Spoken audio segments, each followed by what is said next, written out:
We'd been hiking for 3 days with 3 more to go. The kids were having a good time, and I certainly didn't want anything to spoil the fun.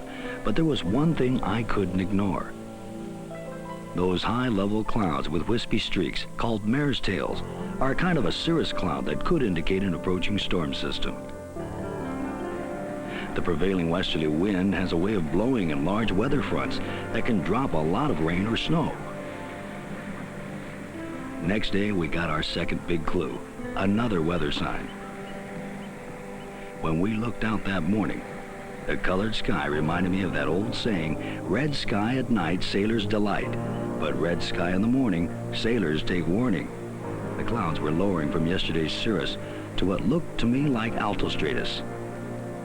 I knew from experience that rain clouds in the western sky may be colored red by the rising sun. I checked my barometer. The pressure was falling. By now, I knew a storm was on its way and would probably hit us in the next few hours. We decided to stay put for the day or two it usually takes these storms to pass. 2 hours later, a dense layer of nimbostratus clouds was moving in. The pressure kept falling, and then the rain hit us.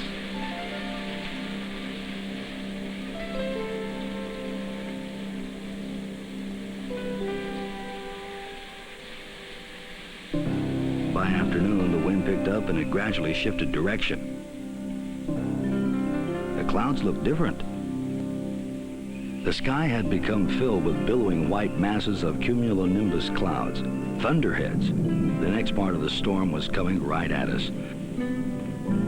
As the big clouds moved over, there were bursts of rain that seemed determined to come through the tents. The rain showers kept on into the evening.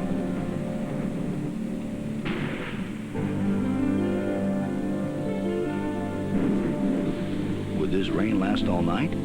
It was time to check the barometer again. Finally, the pressure was starting to go up. That meant the storm would be winding down. The next day, we all realized that we had done the right thing in staying put during the storm.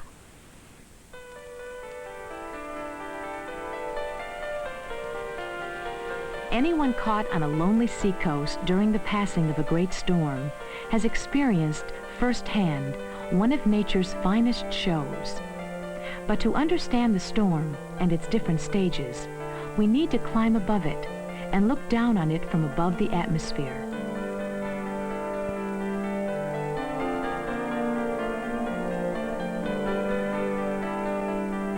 From space, we can see the storms that cause so much of our weather are not just disorderly masses of clouds. The clouds form a structure, a kind of spiraling swirl that atmospheric scientists call a cyclone. A weather satellite view shows that a cyclone is shaped like a great comma. Putting the storm into motion, we can see how its winds swirl in toward a point.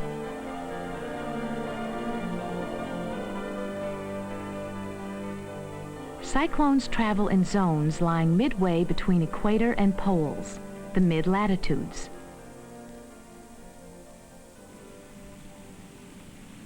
These storms carry enough water to make the mid-latitudes rich with life.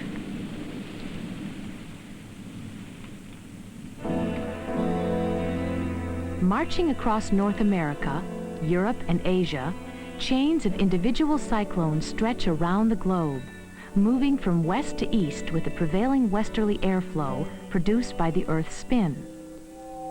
They should not be confused with smaller rotating storms spawned in the tropics. These are hurricanes, usually much smaller and more destructive than mid-latitude cyclones. But one thing hurricanes and mid-latitude cyclones have in common is that they both develop around low pressure centers, the lows on a weather map.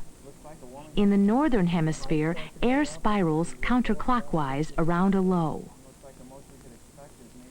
But to understand how these weather systems get started, travel their paths, and eventually die, we have to look at large bodies of air called air masses.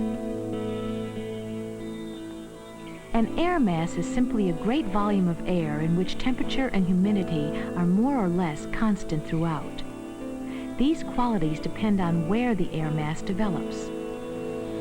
Over a warm, moist ocean, air becomes warm and moist. If the surface is cold and dry, the air becomes cold and dry. Air masses generally develop in areas of high pressure called anticyclones. From space, these high-pressure regions often appear free of clouds. In an anticyclone, air circulates slowly. These stable atmospheric conditions allow the air plenty of time to take on surface properties and become an air mass. Air masses that move from their source regions into North America are, for example, cool and moist, cool and dry, and warm and moist. The boundaries between air masses are called weather fronts, and it is at these boundaries or fronts where cyclones are spawned.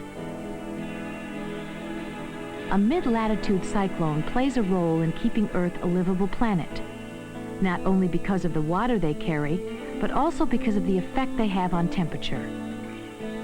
If there were no way for air masses to interact with each other, warm air masses would continue to get hotter, while cool air masses would get colder.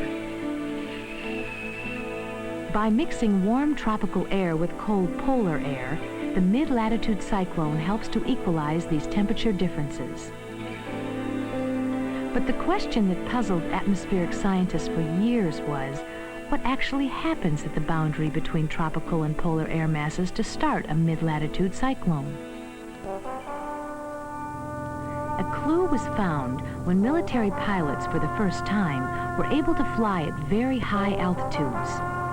Above 30,000 feet, some 10,000 meters, they encountered jet stream winds of exceptional velocity. These high-altitude rivers of air circle the globe at speeds often exceeding 120 miles per hour. You can see how this jetliner's trail is blown sideways as it crosses the jet stream. The northern hemisphere jet stream marks the boundary between warm air to the south and cold air to the north. It was along this boundary that the mid-latitude cyclone began to form in mid-ocean, several days before our students even started their trek. It probably happened like this.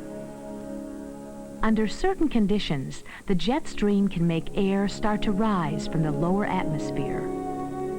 As the air rises, it creates a low-pressure area at the surface, and surrounding air begins flowing in. Because of the Earth's spin, air curves and spirals into the low, and a cyclone is born. In the northern hemisphere, cyclones have a counterclockwise spin. In the southern hemisphere, the rotation is clockwise. Either way, cyclones have the same effect. They mix air masses together. Looking straight down, this spiral motion begins to mix the cold and warm air masses. Warm air moves north and cold air moves south. In 24 hours, the mid-latitude cyclone looks like this. Here is what is called the warm front, and here is the cold front.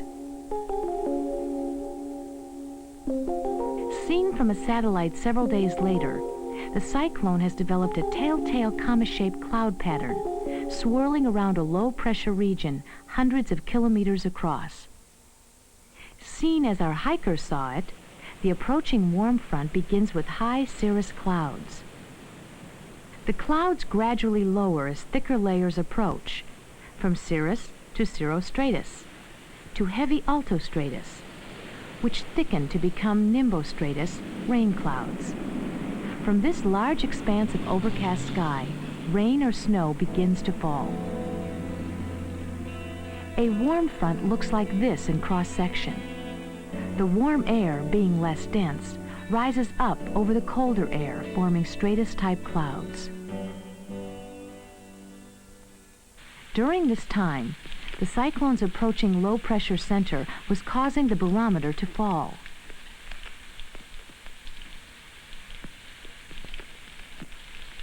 When the cold front approached, a different array of clouds was seen, the thunderheads of billowy cumulonimbus. This is a cross-section of the cold front. Because cold air is driving under and pushing the warmer air up at a rapid rate, thunderheads form along the front. In a weather satellite picture, the line of thunderheads along the front shows up clearly. Beneath these tall clouds, rain comes in showers and thunder showers, heavy at times.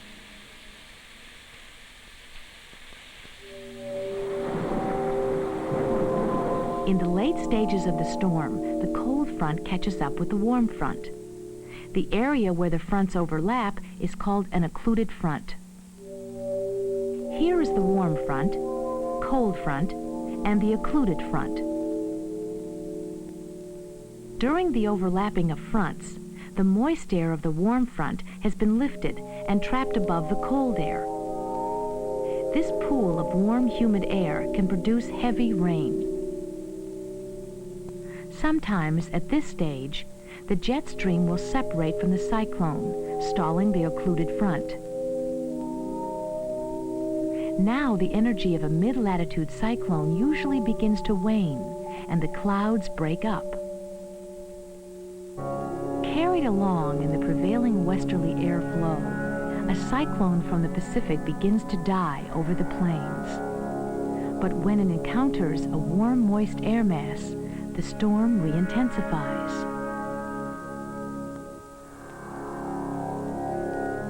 Families of cyclones act like giant planetary egg beaters, moving through the mid-latitudes, mixing warm and cold air masses, helping to equalize the huge temperature differences that would otherwise build up between equator and poles.